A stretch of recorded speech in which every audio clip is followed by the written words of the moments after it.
फिलहाल सीधे रुख करते हैं संसद का, जहां इस वक्त अनुराग ठाकुर वक्फ संशोधन बिल पर बोल रहे हैं। जो पहले कांग्रेस के जमाने में बना वक्फ का कानून है, वह उसका मतलब तो यही था, खाता ना वही जो वक्फ कहे वही सही। यानी कि जहां पे कह दिया वक्फ की जमीन है, वो फिर वक्फ की जमीन हो गई। वो जिम्मेदारी उनकी नहीं है कहने की, बताने की कि ये कैसे उनकी जमीन है, लेकिन जिसकी चले गई वो बेचारा दर दर भटकता है और उसको इंसाफ भी नहीं मिलता है। मैं इसके बारे में विस्तार में बताऊंगा, लेकिन आज एक बार फिर कांग्रेस देश को और देश में भ्रम फैलाने का प्रयास कर रही है। एक और तो वो हाथ में एक लाल सी किताब लेकर चलते हैं जो कहने के लिए संविधान है, लेकिन संविधान नहीं है। अगर संविधान की आप इस कॉपी को देखेंगे तो आपको एहसास होगा कि बाबा साहब अंबेडकर का सपना था कि एक देश में तो एक ही संविधान रहेगा। आपने एक देश में दो विधान बनाने का काम किया है। आपको तय करना है संविधान के साथ रहना है कि वक्फ के साथ रहना है, वक्फ के साथ रहना है कि संविधान के साथ रहना है, आपको तय करना पड़ेगा।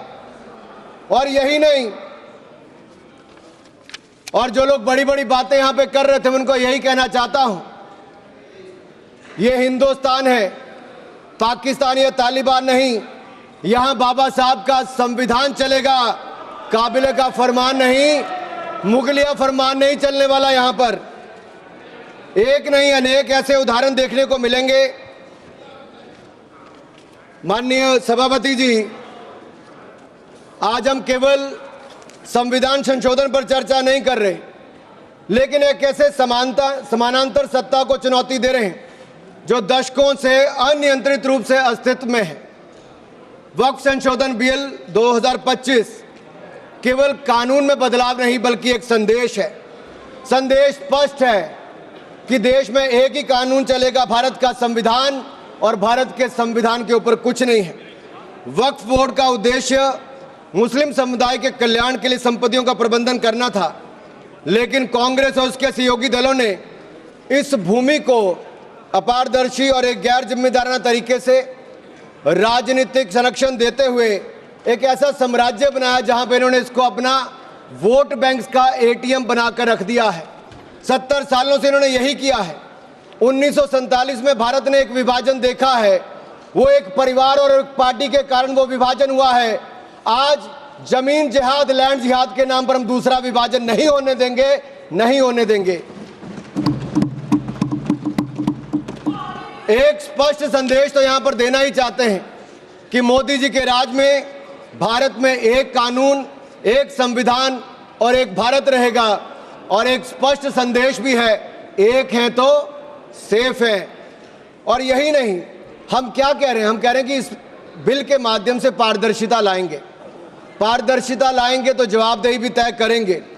लेकिन ये लोग जिनके लिए वोट बैंक का एटीएम है, जिनके अपने नेता भ्रष्टाचार के कई मामलों में फंसे हुए हैं, जिनके राज्यों में हजारों करोड़ रुपए के घोटाले हुए, जिनका उल्लेख मैं आगे करने वाला हूं, उस पर भी मैं आपके सामने प्रकाश डालूंगा एक के बाद दूसरी।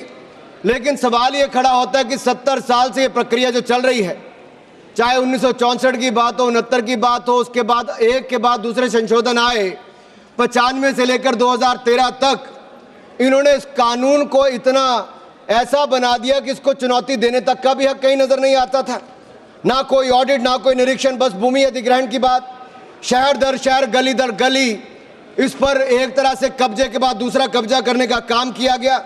ये धर्मनिरपेक्षता नहीं थी, ये एक नरम विभाजन की ओर ले जाने का काम था, एक नरम विभाजन की ओर ले जाने का काम था।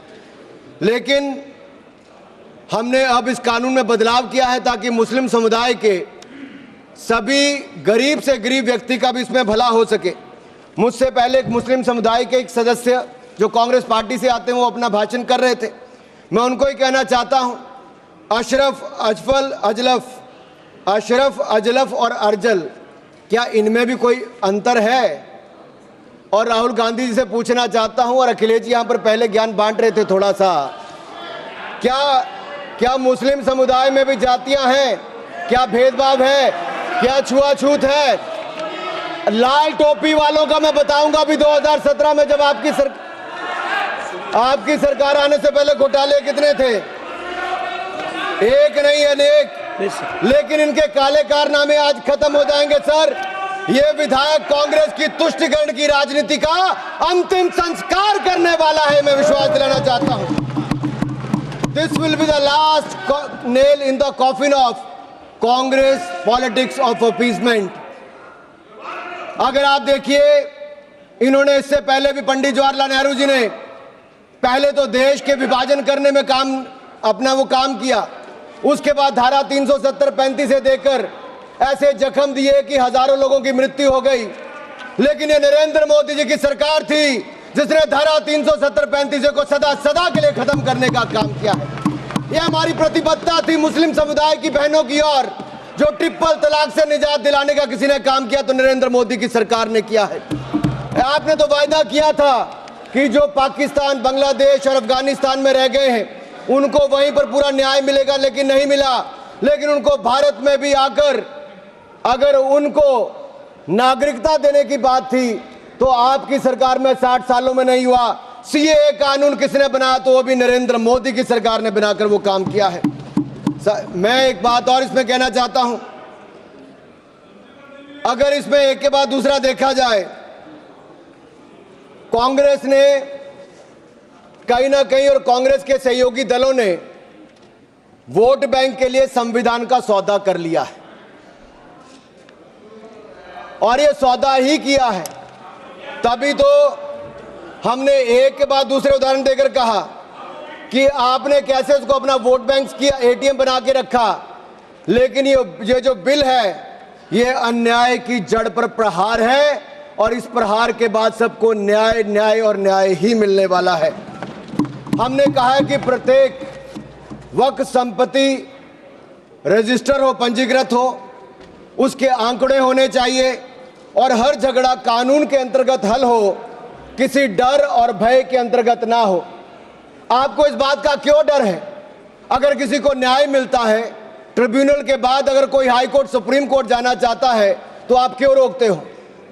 देश में हर कानून के अंतर्गत, चाहे इनकम टैक्स का हो या कोई भी हो, आप एक के बाद दूसरे कोर्ट जा सकते हो। लेकिन वक्फ में ये कानूनी रोक क्यों लगा कर रखी थी? ये बिल जो कहा गया किसी धर्म के खिलाफ, ये बिल किसी धर्म के खिलाफ नहीं है। यह बिल भ्रष्टाचार, धोखा और धार्मिक सामंतवाद के खिलाफ है और हम इसके खिलाफ रहेंगे। ये बात स्पष्ट है कि ये आस्था का विषय नहीं है। As long as prime minister Modi is the PM, the shops of appeasement will remain shut. This bill is not about Hindu versus Muslim. This is law versus lawlessness, constitution versus corruption, Bharat versus internal partition. और ये partition एक बार हो गया, अब आपके कारनामों के कारण बार बार नहीं होने देंगे। सर, मैं एक अंतर्राष्ट्रीय स्तर पे क्या परिस्थितियां वो थोड़ा बताना चाहता हूं। टर्की में 1923 के बाद 1924 में मिनिस्ट्री ऑफ वक्फ इसको एबॉलिश कर दिया गया और वहां पे जनरल डायरेक्टरेट ऑफ फाउंडेशन बना जो रेस्टोरेशन, मेंटेनेंस और यूटिलाइजेशन वक्फ प्रॉपर्टीज का करता है। और ये इसके बाद इसको लोगों की भलाई के काम के लिए पैसा लगाता है। कुवैत में भी ministry of Waqf and Islamic affairs है। ये एसेट, मस्जिद, स्कूल, अस्पताल, इनका सबका देखरेख करता है और मॉडर्नाइजेशन के माध्यम से, टेक्नोलॉजी के माध्यम से इसका फायदा उठाते डिजिटलाइजेशन किया है। लेबनान में मिनिस्ट्री ऑफ एंडाउमेंट्स और इस्लामिक अफेयर्स है जो इसकी मैनेजमेंट और यूटिलाइजेशन को सारे को देखती है और चैरिटेबल और कम्युनिटी के काम को देखती है। सीरिया में भी मिनिस्ट्री ऑफ वक्फ है जहां पर एप्रोप्रिएट यूज हो, रेवेन्यू हो, चैरिटेबल पर्पस हो, उसके लिए काम किया जाता है।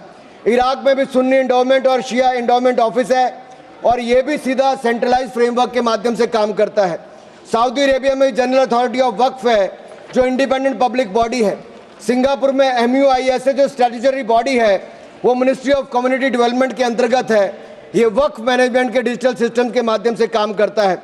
इंडोनेशिया में भी इंडोनेशियन वक्फ बोर्ड है जो इंश्योर करता है अच्छे काम करने के लिए, उनके भलाई के लिए। तुनिसिया में भी, इजिप्ट में भी, रशिया में भी, फ्रांस में इसी तरह पे काम किया गया है। लेकिन यहाँ पर ऐसा नहीं किया गया, यहाँ पे इसके खिलाफ ही काम करते रहे। चंद लोगों के हाथ में, राहुल गांधी जी कहते हैं कि चंद लोगों के हाथ में देश की संपत्ति है।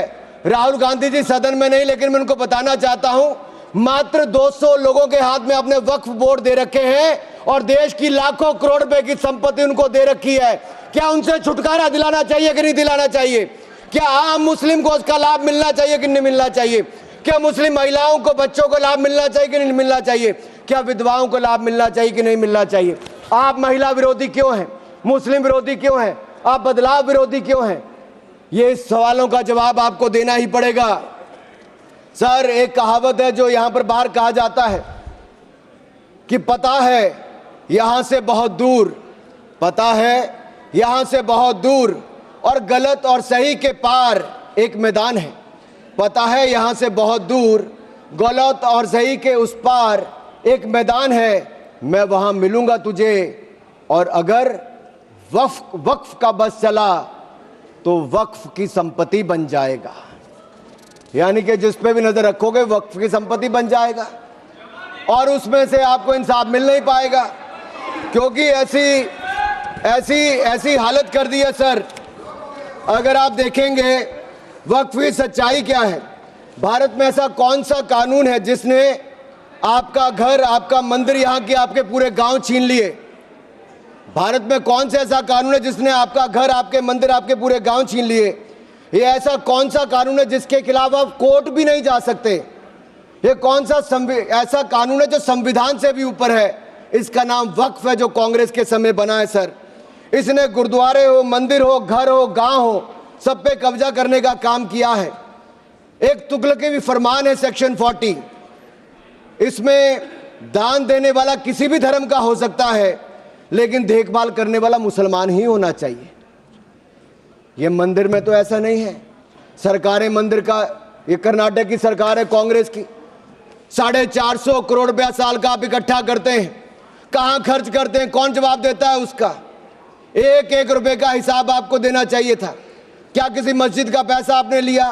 क्या किसी वक्फ बोर्ड का पैसा आपने लिया? लेकिन कर्नाटक में जो घोटाले हुए सर, उसमें इनके राष्ट्रीय अध्यक्ष मल्लिकार्जुन खड़गे जी का नाम भी आता है। जहां पर क्या हुआ सर? यही नहीं,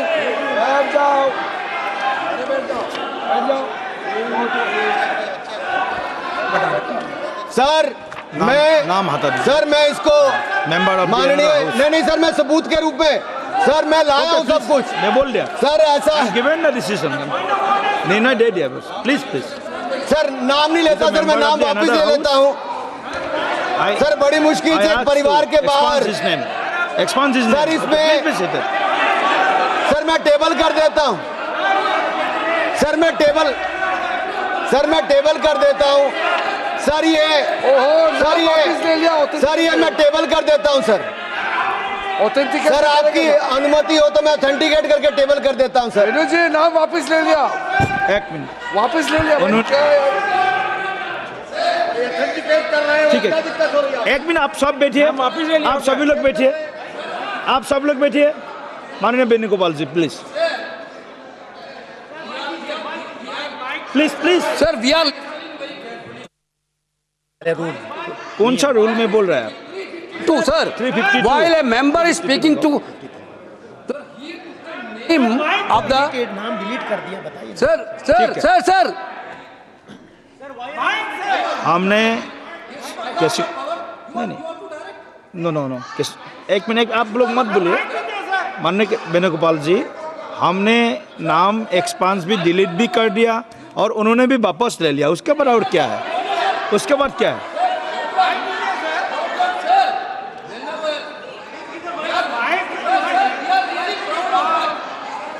माइक दीजिए, माइक नाम बुलाइए ना।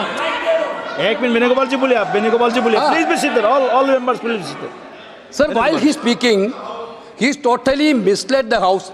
Not only misleading the house, he took the name of honorable leader of opposition of Rajya Sabha here in a very bad way. We are really proud, sir, we are really proud of that.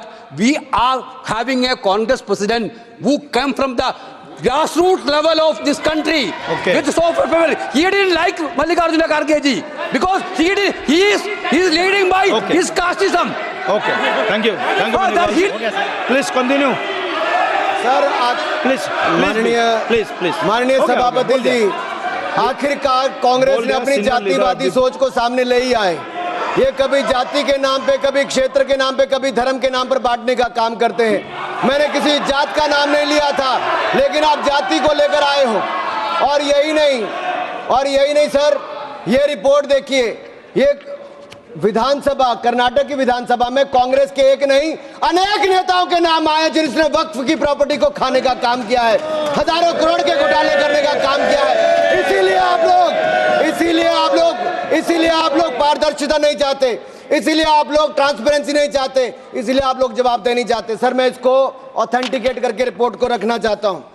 Sir यही नहीं, ये तुगलकी फरमान जो थे, मैं कर देता हूं sir, अगर किसी की संपत्ति जिसके ऊपर उन्होंने कब्जा कर लिया हो, सर इसको साबित करने से उनको वक्फ साबित नहीं करना सर।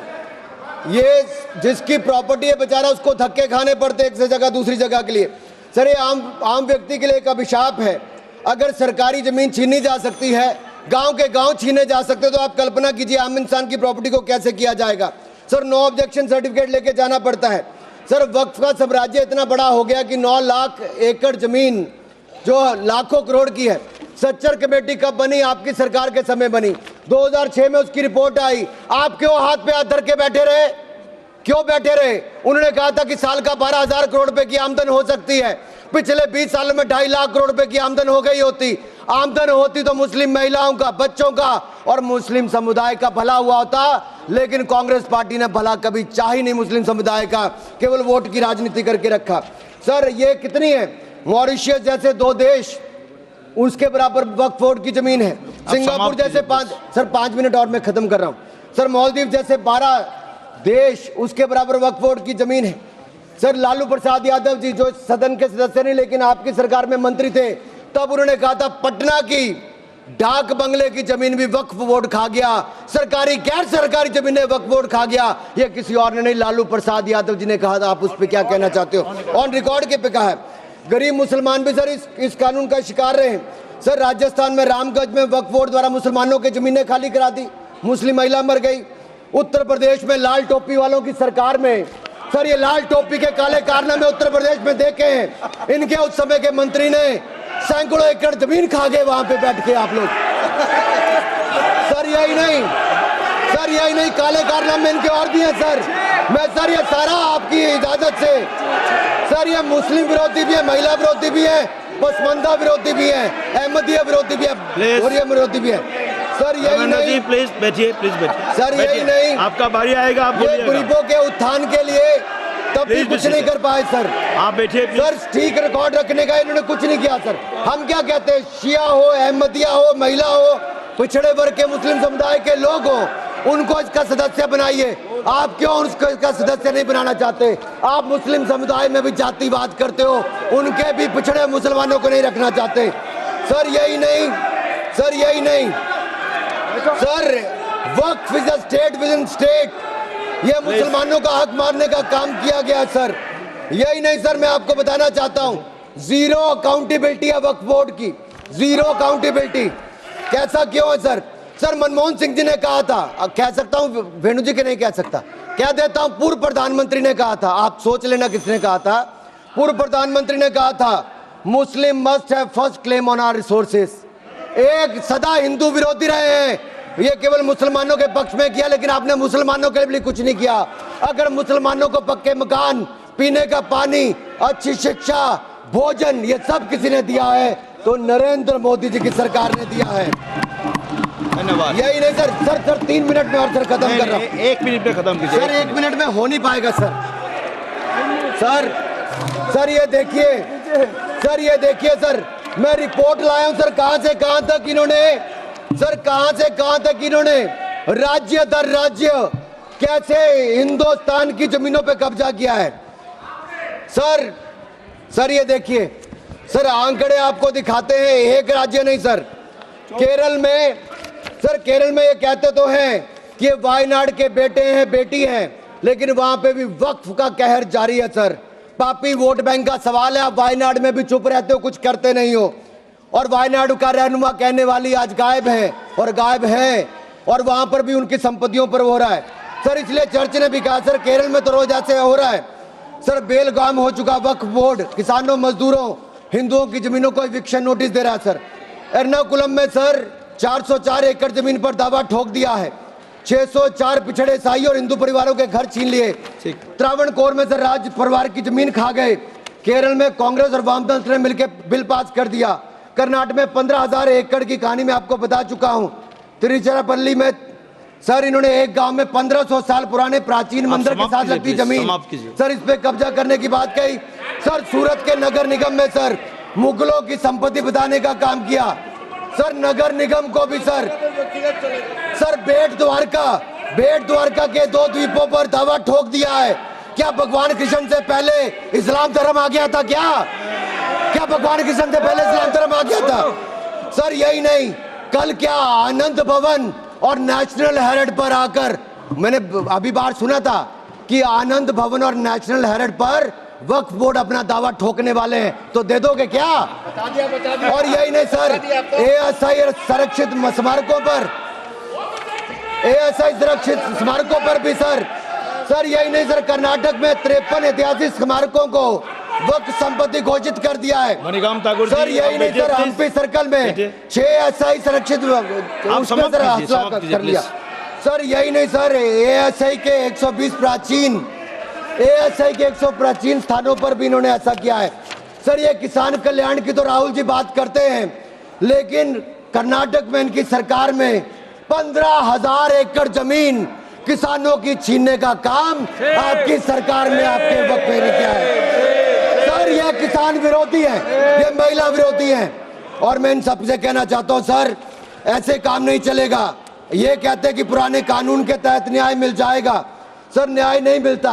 सर एक मिनट सर, आप देखिए वक्फ की आय जो 12,000 करोड़ रुपया साल होनी चाहिए थी, आज 1 करोड़ 30 लाख रुपया रह गई है।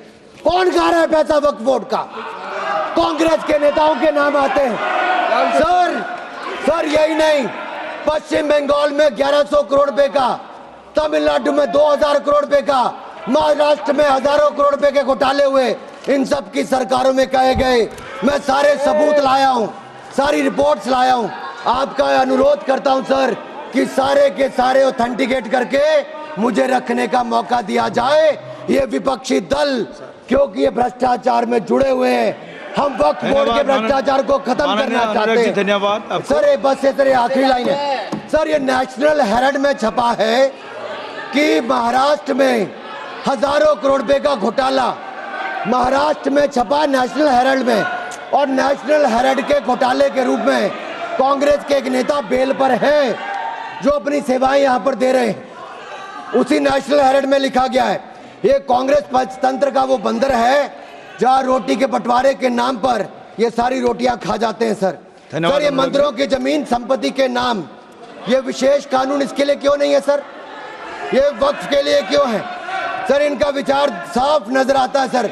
ये मंदिरों का सोना पिघलाकर ये तब तो ले जाते हैं, लेकिन भ्रष्टाचार के नाम पर जमीन पर कब्जा करने के लिए वक्फ बोर्ड बना देते हैं। सर हमारी सरकार वक्फ को पारदर्शी और जवाबदेह करना चाहती है। हमारे पास काफी वक्ताओं का लिस्ट है, सबको बोलने का मौका देना है। लास्ट 30 सेकंड में लास्ट 30 सेकंड सर। सर आपने कहा था कि कोई बीच में टोका टोकी नहीं करेगा, लेकिन इन्होंने तो एक ऐसा जमींदार खड़ा कर दिया है जो एक नहीं अनेक ऐसी हजारों करोड़ रुपए की संपत्तियां खा गए। और कर्नाटक के कुछ नेताओं के, कांग्रेस के नेताओं के नाम है सर, ले सकता हूं, जिनका रिपोर्ट में नाम आया सर, विधानसभा में रिपोर्ट आई है सर। सिटिंग विधायक है, पूर्व विधायक, पूर्व मंत्री, राज्यसभा के प्रतिपक्ष के नेता हैं। ये वक्फ की प्रॉपर्टियों पे कब्जा करने वाले, पैसा खाने वाले हैं। और यहां तक कि एक 5 स्टार होटल का भी सुलह कराने के लिए इन्होंने कही। सर मैं इतना ही कहना चाहता हूं, ये बिल मुस्लिमों के जीवन में एक बड़ा बदलाव लाएगा। हर वर्ष हजारों करोड़ कमाने का प्रावधान करके दिखाएगा। अच्छी शिक्षा, अच्छी सुविधाएं, अच्छे मकान, अच्छा इलाज और अच्छा भविष्य देने का काम ये नरेंद्र मोदी की सरकार में वक्फ बोर्ड का संशोधन बिल उम्मीद के माध्यम से एक नई उम्मीद बांध कर दिखाएगा, नई उम्मीद बांध कर दिखाएगा। बहुत बहुत धन्यवाद।